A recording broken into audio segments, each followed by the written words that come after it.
राजनीति में बात होगी बहराइच एनकाउंटर पर। बहराइच में 4 दिन पहले हुई हिंसा रामगोपाल हत्याकांड के बाद आज 2 आरोपियों का एनकाउंटर किया गया और 5 आरोपी गिरफ्तार किए गए। तो आज राजनीति में बहराइच एनकाउंटर से जुड़ी हुई तमाम अपडेट्स आपके सामने होंगी। सबसे पहले इस वक्त की बड़ी खबर सामने है। बड़ी खबर यह कि बहराइच के गुनहगारों का पहला वीडियो सामने आया। एनकाउंटर के बाद का पहला वीडियो सामने आया। सरफराज और तालिब को पैर में गोली लगी। दोनों पर रामगोपाल की हत्या का आरोप है। बहराइच अस्पताल में दोनों का इलाज जारी है, लेकिन जिस वक्त एनकाउंटर हुआ उसके बाद की तस्वीरें आपको दिखा रहे हैं। ये एनकाउंटर के ठीक बाद की तस्वीरें हैं जब पैरों में गोली मारी गई और जंगल से दोनों को पकड़ कर लाया गया। पुलिस के ऊपर हमला कर रहे हो? हम लोग गलती नहीं करेंगे, कभी गलती नहीं करेंगे। क्यों गोली चला दी है पुलिस के ऊपर? सर हम लोग भागना चाह रहे थे कि फायर करके निकल गलत है ना? गलती वहाँ की अपराध करो फिर दूसरी अपराध कर रहे हो? गलती हो गई। ये 2 तस्वीरें मैं आपको दिखा रहा हूं जहां अस्पताल दोनों आरोपियों को लाया गया। पहली तस्वीर में आप दोनों आरोपी देख रहे हैं, एक के पीछे एक। पुलिस वाले इनको अपने कंधों पर उठाकर ला रहे हैं क्योंकि पैर में गोली लग चुकी है। और दूसरी तस्वीर जब दोनों को अस्पताल लेकर के पहुंचा गया।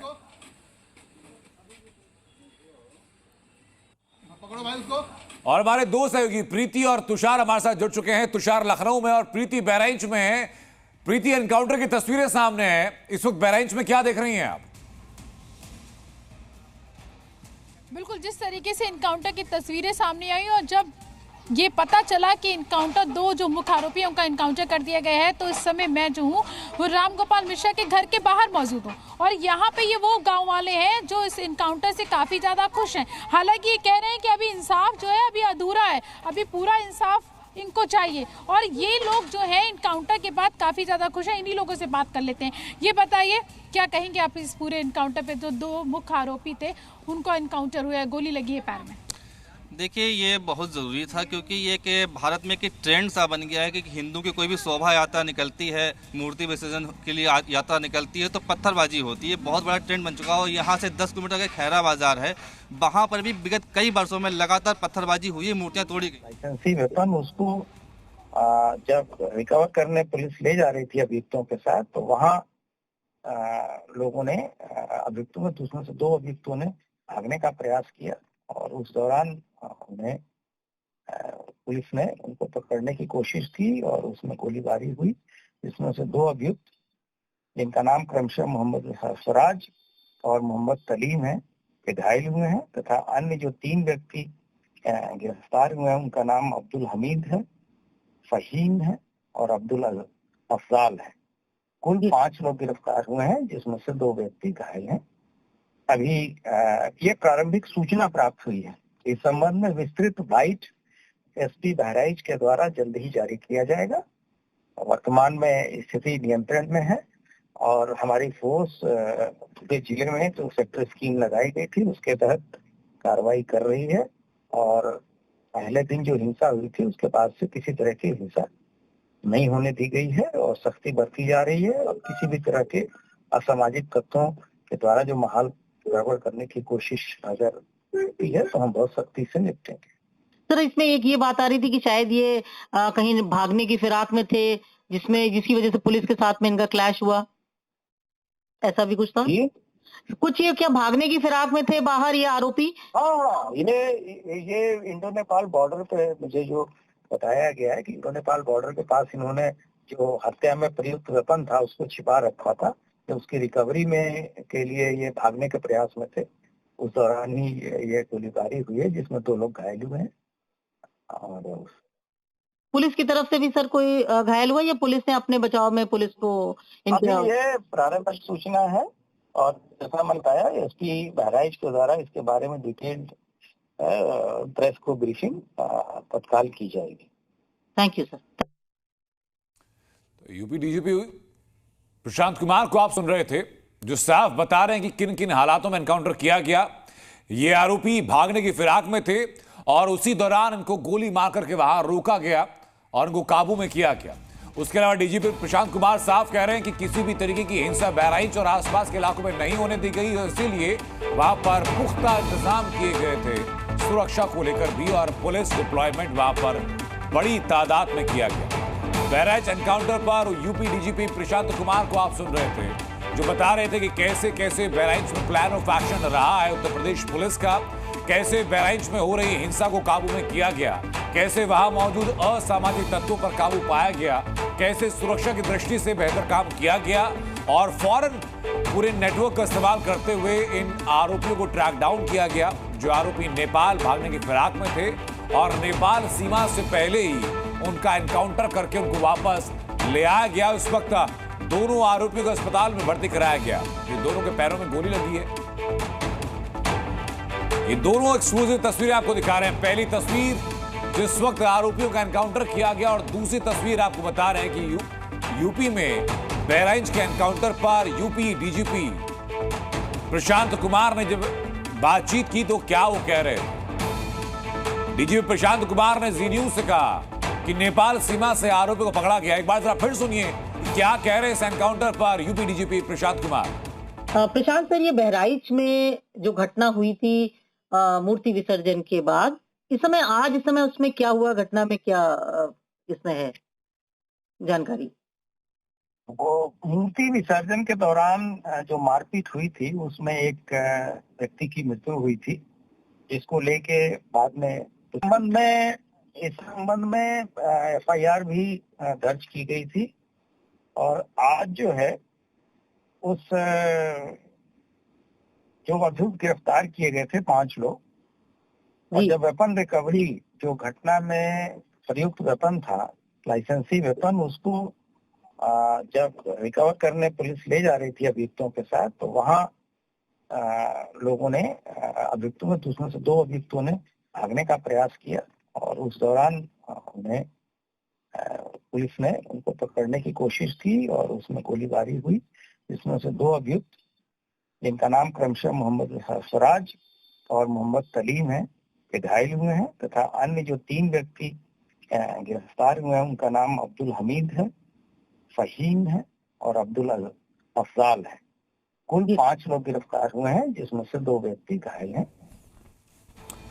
तो यूपी डीजीपी प्रशांत कुमार को आप सुन रहे थे, बता रहे कि बहराइच के जो आरोपी हैं वो कैसे नेपाल सीमा से भागने की कोशिश कर रहे थे, कैसे उनको ट्रैक डाउन किया गया और अब हालात पर काबू पा लिया गया, दोनों को भी पकड़ लिया गया। लेकिन बहराइच में रामगोपाल के गुनहगारों का आधा हिसाब तो लगभग हो चुका है। पुलिस ने रामगोपाल के गुनहगारों पर करारा वार किया। हत्याकांड में शामिल 5 आरोपियों को पुलिस ने गिरफ्तार किया, जिसमें मुख्य आरोपी सरफराज और तालिम को मुठभेड़ के बाद पकड़ा गया, जिन्होंने हत्या में शामिल बंदूक की बरामदगी के दौरान पुलिस पर फायरिंग की थी।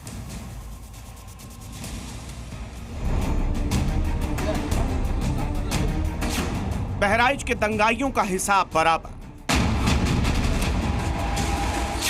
रामगोपाल के गुनहगार पर करारा पलटवार।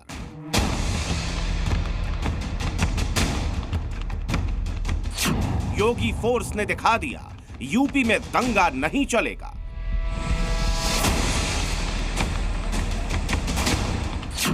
तेरह अक्टूबर को मर्डर, 17 अक्टूबर को एनकाउंटर।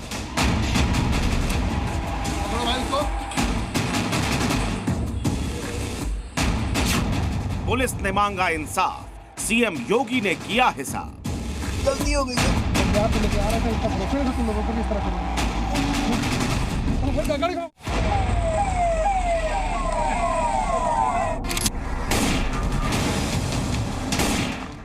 बहराइच में 13 अक्टूबर को दुर्गा प्रतिमा विसर्जन जुलूस के दौरान रामगोपाल मिश्रा को गोली मारने वाले मुख्य आरोपी बताए जा रहे सरफराज को पुलिस ने मुठभेड़ के बाद आखिरकार गिरफ्तार कर लिया। पिछले 4 दिनों से यूपी पुलिस की कई टीमें रामगोपाल की हत्या में शामिल आरोपियों की तलाश में जगह जगह दबिश दे रही थी, लेकिन एक फोन कॉल ने आरोपियों के छिपने के ठिकाने का पता बता दिया। सूत्रों के मुताबिक नेट बंद होने की वजह से आरोपियों ने घर पर नॉर्मल कॉल किया था, जिसकी वजह से इनकी लोकेशन ट्रेस हो गई और पुलिस ने इन्हें नानपारा इलाके से दबोच लिया। बताया जा रहा है कि पुलिस ने हत्या में शामिल आरोपी मोहम्मद फनीम, मोहम्मद तालीम और सबलू, मोहम्मद सरफराज, अब्दुल हमीद और मोहम्मद अफजल को गिरफ्तार किया। इसमें मोहम्मद तालीम और सरफराज से हत्या में शामिल बंदूक की बरामदगी करवाई, लेकिन इस दौरान उन्होंने उसी बंदूक से पुलिस पर फायरिंग कर दी, जिसकी जवाबी कार्रवाई में दोनों आरोपियों के पैर में गोली लगी।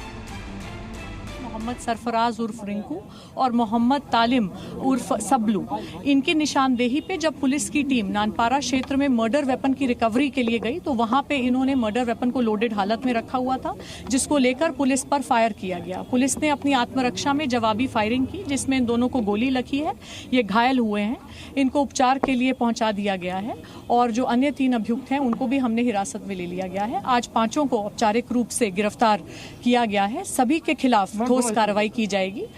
रासुका की कार्रवाई भी जल्द इनके विरुद्ध अमल में लाई जाएगी और अन्य जो अभियुक्त हैं उनकी तलाश भी जारी है। हमारी टीम्स ग्राउंड पे लगी हुई है। जिस मकान में रामगोपाल को गोली मारी गई उसके मालिक अब्दुल हमीद की बेटी रुखसार का भी इस मुठभेड़ से ठीक पहले बयान सामने आया, जिसमें उन्होंने एनकाउंटर का अंदेशा जताया था। मेरे पापा और मेरे भाइयों को अरेस्ट कर लिया गया है, उनके साथ 1 लोग और हैं, 4 लोगों को अरेस्ट किया गया है, लेकिन उनका भी कुछ पता नहीं है। न उनका कहीं कुछ दिखाया जा रहा है, किसी थाने में भी वो नहीं है, न कोई कप्तान कुछ बता रहे हैं, न मीडिया में कुछ पता चल रहा है। हमको डर है कि उनका फर्जी इनकाउंटर दिखा के उनकी हत्या कर दी जाएगी। सूत्रों के मुताबिक इस मामले में एक आरोपी दानिश को भी गिरफ्तार किया गया, जो नेपाल भागने की फिराक में था। इस बीच बहराइच में तनाव कम करने की कोशिश में लगी पुलिस ने अफवाहों पर ध्यान न देने की अपील की। सोशल मीडिया में सांप्रदायिक सौहार्द को बिगाड़ने के उद्देश्य से भ्रामक सूचनाएं फैलाई जा रही, जिसमें मृतक को करंट लगाना, मृतक को तलवार से मारना एवं उसके नाखून उखाड़ना बातें फैलाई जा रही, जिसमें कोई सच्चाई नहीं है। मृतक की पोस्टमार्टम रिपोर्ट में मृत्यु कारण गोली लगने से पाया गया है। इस पूरे मामले को लेकर प्रशासन की तरफ से एक रिपोर्ट तैयार की गई है, जो जल्दी डीजीपी को सौंपी जाएगी। सूत्रों के मुताबिक इस रिपोर्ट में जिन महत्वपूर्ण बातों का जिक्र किया गया है उसमें इस बात का दावा किया गया है कि विसर्जन जुलूस में खलल डालने की साजिश पहले से थी। छत पर ईंट पत्थर पहले से ही इकट्ठा करके रखे गए थे। मंसूबों को पूरा करने के लिए बज रहे गाने को आधार बनाया गया। गाने के विरोध में पत्थरबाजी की गई, दुर्गा प्रतिमा पर ईंट पत्थर फेंके गए, गोली मारकर रामगोपाल की हत्या की गई और मौके पर मौजूद पुलिसकर्मियों ने भी लापरवाही बरती। वहीं मामले पर जारी सियासत भी थमने का नाम नहीं ले रही। समाजवादी पार्टी और कांग्रेस ने एक बार फिर इस हिंसा के लिए बीजेपी को जिम्मेदार ठहराते हुए इसे इनकी बांटो और राज करो की नीति बताई। ये घटनाएं जो हो रही हैं वो सरकार की नाकामी की वजह से हो रही हैं। सरकार अपनी नाकामी छिपाने के लिए इनकाउंटर कर रही है। इनकाउंटर, नई परिभाषा में हाफ इनकाउंटर और भी कई परिभाषाएं जो सरकार ने बनाई हैं। ये पहले से फर्जी इनकाउंटर करा रही है, चाहे वो मंगेश यादव का हो, अजीत प्रताप सिंह का हो, चाहे ये बहराइच, ये केवल और केवल अपने फेलिवर को, अपनी कमियों को छिपाने के लिए किया। विपक्ष के आरोपों का यूपी सरकार में मंत्री ओम प्रकाश राजभर ने भी जवाब देते हुए दावा किया कि जो पुलिस पर गोली चलाएगा उसे फूल माला नहीं पहनाई जाएगी। पुलिस पकड़ने जाएगी, अगर कोई पुलिस के ऊपर गोलियों की बौछार करेगा तो पुलिस जो है उसको जो है माला पहनाएगी या फूलों की वर्षा करेगी। पुलिस हमेशा उनको गिरफ्तार करने का, अपराधी प्रवृत्ति के लोगों को गिरफ्तार करने जाती है। अगर वो हरकत करते हैं तो पुलिस की तरफ से फायरिंग होती है। वो चाहे मरे, जिंदा या मुर्दा, उनको पकड़ना है। बहराइच में पुलिस के एक्शन पर जारी सियासत के शोर के बीच ये सवाल भी उठ रहे हैं कि आखिर वो कौन लोग हैं जिन्होंने इस साजिश को अंजाम दिया। अमन की फिजा में हिंसा का जहर किसने खोला और छतों पर पत्थर और बोतलें किसने रखी थी। बहराइच से प्रीति श्रीवास्तव और राजीव शर्मा के साथ ब्यूरो रिपोर्ट, जी मीडिया। जी न्यूज़।